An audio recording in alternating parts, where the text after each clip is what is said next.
सकाळी 10:20 अनेकांच्या मोबाईलवर एक धोक्याचा इशारा देणारा इमर्जन्सी अलर्ट मेसेज आला। त्यानंतर 10:32 पुन्हा एकदा मेसेज आला। एकाच वेळी सर्वांच्या मोबाईलवर एकच मेसेज आल्याने प्रचंड घबराट उडाली।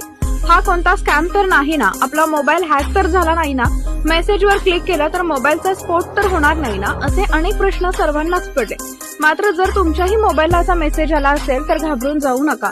देशभरातील लोकांच्या स्मार्टफोनवर सकाळी 10:20 सुमारास एक इमर्जन्सी अलर्ट आला। हा मेसेज म्हणजे सध्या कोणताही धोका आलेला नसून ही केवळ एक चाचणी होती। केंद्र सरकारच्या टेलिकम्युनिकेशन विभागाने हा अलर्ट जारी केला होता। या माध्यमातून आणीबाणीच्या परिस्थितीमध्ये किंवा मोठ्या संकटावेळी देशातील सर्व नागरिकांना एकाच वेळी सूचना देण्याच्या यंत्रणेची चाचणी घेण्यात आली।